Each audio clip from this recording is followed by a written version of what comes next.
इस कार्यक्रम के पुण्यार्जक हैं श्री नानक चंद जैन प्रधान, श्री अनिल जैन सेठी संरक्षक, श्री मुकेश कुमार जैन उप प्रधान, श्री अशोक कुमार जैन महामंत्री, श्री दिनेश जैन कोषाध्यक्ष, श्री विजय कुमार जैन मंत्री, श्री वरुण जैन मंत्री, श्री प्रवीण कुमार जैन भंडारी, श्रीमती मंजू जैन महिला अध्यक्षा, फेज 2 अशोक विहार दिल्ली।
नमो सिद्धाणं नमो वाहिनीयाणं नमो वैशायाणं नमो लोई सब्बसाहुणम्।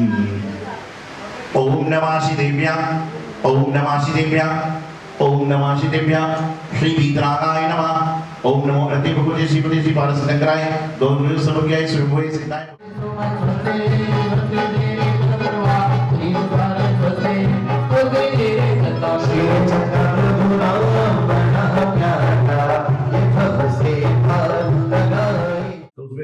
बने थे और 1930 में भी सुंदर बनना था, लेकिन पहले से इनसे मैंने मिलने से पहले कमिटमेंट कर दी थी किसी को, तो उनको चांस दिला दिया गया था। वहां पर भगवान जी के आहारदाता बने हैं जो राजा श्याम बनेंगे आदिनाथ भगवान के, तो उसको उनका बनने का शुरुआत किया है। वास्तु भगवान की प्रतिभा भी बहुत सारी चीजें हैं। अब बताओ इनके परिवार की ओर से कितने प्रति संयम में दान होता है, 30 पे दान होता है। ताली बजा के विनती करें, सभी लोग बहुत अच्छे भाव हैं और सारे काम करते हैं। और आप देखिए जिस मंदिर जी में जाते हैं वहाँ मंदिर की मूल्य भगवान पारसनाथ भगवान जी है, लेकिन उन्होंने कहा कि हमारे गुरु महाराज अशोक विहार में तो यहाँ के लड्डू चलाएंगे। तो ऐसी भावना भी होना चाहिए। हम घर के बाहर से निकल के मंदिर में आरती नहीं कर पाते हैं और लोग कहाँ कहाँ से आया करते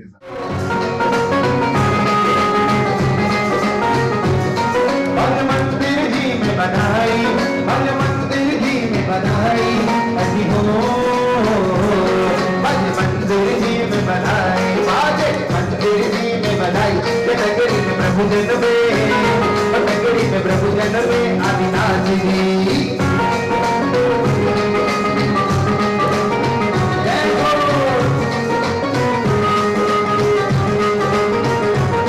शुभ गई जन्म की आई।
महानुभावों, आज हमारे आराध्य देव, आप सभी के आराध्य देव, जन जन के आराध्य देव चिंतामणि पारसनाथ भगवान ने आज के दिन सम्मेश शिखर जी की स्वर्णभद्रकूट से मोक्ष प्राप्त किया। पारसनाथ भगवान एक हुए, लेकिन उन पारसनाथ भगवान ने अनेकों को तार दिया। मेरे जैसे कितने लोगों को पतित से पावनता की यात्रा करा दी। पारसनाथ भगवान ने जिंदगी में लोगों को वह दिया है जिसके हम लायक भी नहीं होते। मैं हमेशा एक बात कहता हूं कि जब भगवान के पास जाओ तो मांगने तो जाओ, और मांगना चाहिए। जब तुम भगवान से, गुरु से, जिनवाणी से नहीं मांगोगे तो कहां मांगोगे? और मांगना उसी से चाहिए जो देने की ताकत रखता है। लेकिन मांगना क्या है यह भी मालूम होना चाहिए। तो क्या बता रहा था मैं आपको कि पारसनाथ भगवान के पास जाओ, अर्जी लेकर जाओ, वहां पर अर्जी लगा के आ जाना। उनसे कहना, प्रभु मेरी अर्जी लगा दी है, अब देना ना देना, क्या देना आपकी मर्जी है, क्योंकि आपकी मांग कितनी है? थोड़ी सी है, और परमात्मा आपको देने वाले बहुत सारा। एक बार एक व्यक्ति ने परमात्मा की बहुत भक्ति करी और परमात्मा प्रसन्न भी हो गए। और जब परमात्मा प्रसन्न हुए तो उन्होंने क्या किया? परमात्मा प्रसन्न हुए तो उन्होंने क्या किया कि उससे कहा कि तू क्या चाहता है? बोले, मैं ये चाहता हूं कि मेरे सुख दुख दोनों में आप साथ रहें। और आज का इंसान बड़ा चालाक है, सुख में भूल जाता है लेकिन दुख में बिल्कुल नहीं भूलता। शादी में पहला कार्ड मंदिर में आता है और अचानक रात वहां बारिश होने लग जाए, लगे कि खाना कम होने वाला है। आलोक जी, आलोक नाम है ना क्या, वो एक दीपक लगा देना मंदिर में। क्यों? बोले भगवान जी का आशीर्वाद मिल जाएगा शादी में भी। कोई बात नहीं, भगवान को कभी भी याद कर रहे, कर तो रहे, बहुत अच्छी बात है। तो मैं बता रहा था कि भगवान पारसनाथ स्वामी, भगवान आदिनाथ जी, भगवान विष्णुनाथ जी, नेमिनाथ जी, 2400 भगवान, एक व्यक्ति ने भगवान को प्रसन्न किया और कहा कि हे भगवान, मैं चाहता हूं कि आप मेरे सुख दुख में हमेशा साथ में रहें। भगवान ने कहा तथास्तु। वह व्यक्ति बंबई घूमने गया, और जब इंसान बंबई जाता है तो क्या क्या करता है बताइए मुझे आप? क्या क्या दिखता है बंबई में? क्या करता है? एक बात मुझे नानक चंदी आज तक समझ में नहीं आती दिनेश भाई, कि मैं जब बंबई जाता हूं तो बंबई में बोलते हैं दिल्ली की भेलपुरी, और जब दिल्ली में इंसान आता है तो कहते हैं बंबई के गोलगप्पे। समझ में नहीं आता है कि बंबई वाला बंबई का माल दिल्ली के नाम से खा रहा है और दिल्ली वाला दिल्ली में बंबई के नाम से माल खा रहा है।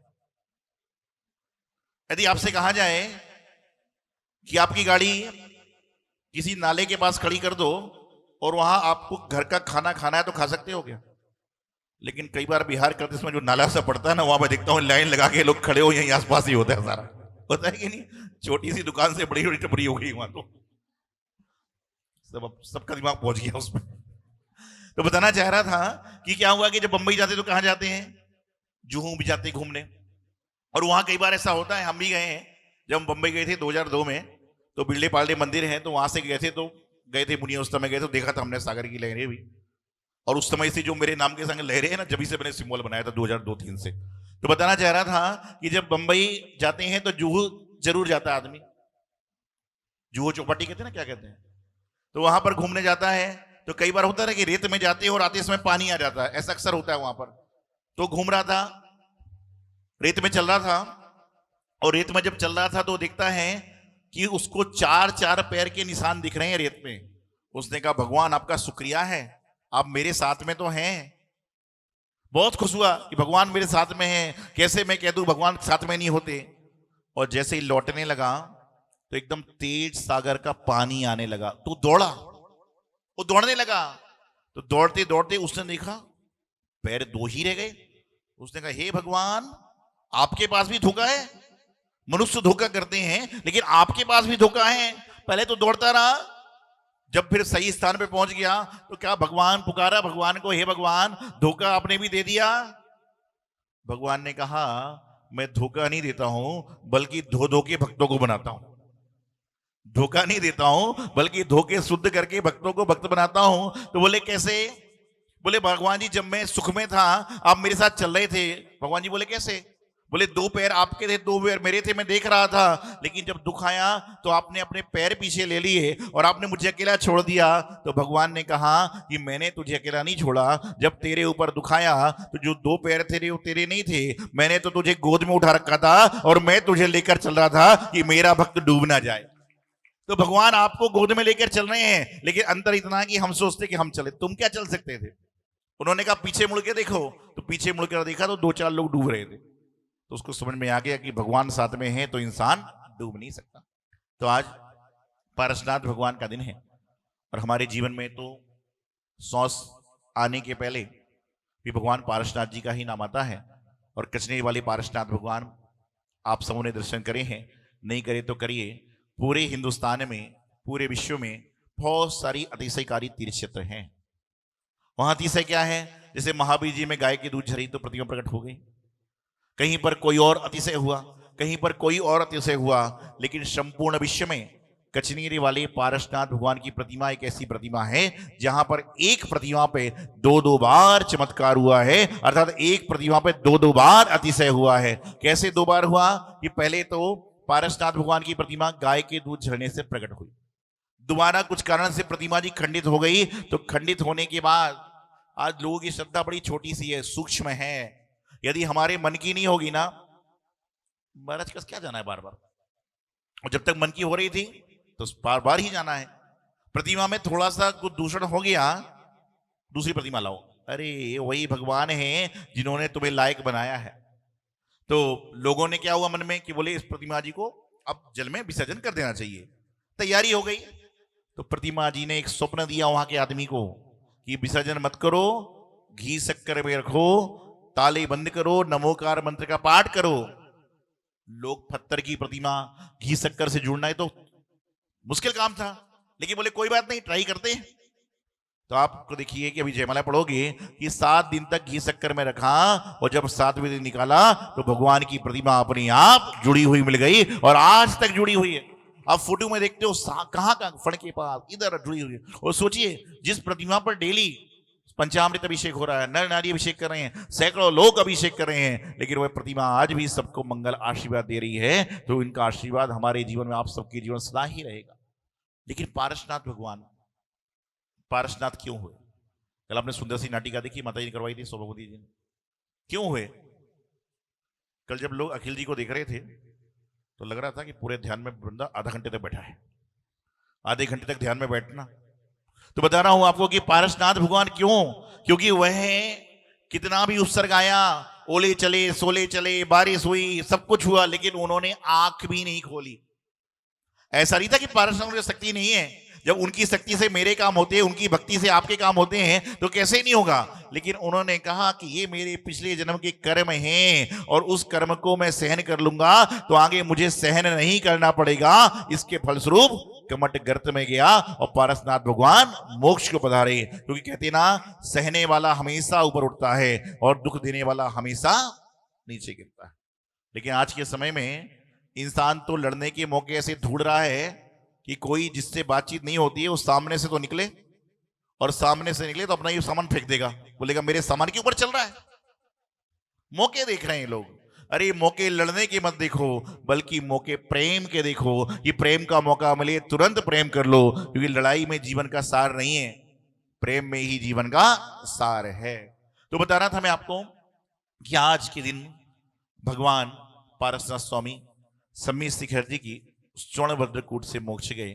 और पूरे समीर शिखर जी में बहुत कुछ है, लेकिन पारसनाथ भगवान की टोक पर ही एक चरण नीचे है और एक चरण ऊपर है। कि एक बार में व्यक्ति का मन सही ना हो तो दोबारा हो जाएगा। और जो नीचे वाली टोक पे जब जाते हो, कैसे जाते हो? गए क्या कभी? झुक के जाते हो, थोड़ा सा उठे तो फटाक, वहां नारियल फूटे ना फूटे, यहां जरूर फूटेगा।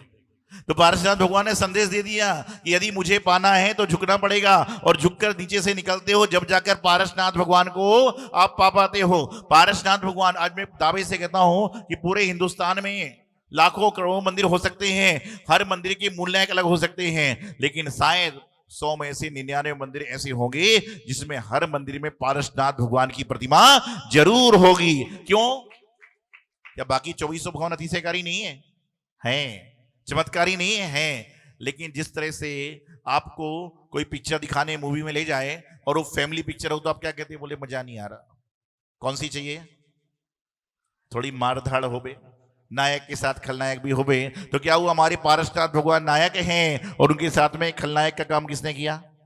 कमठ ने किया। इसलिए जब भगवान पारसनाथ जी ये साथ में 10 भाव तक कमठ ने क्या किया? खलनायक टाइप का काम किया। लेकिन जो नायक होते हैं वो लड़के जीतते हैं, लेकिन ये जो नायक है ना, ये पिक्चर के नायक नहीं है, ये पिक्चर बनाने वालों के नायक हैं। ये बिना लड़े ही जीत गए।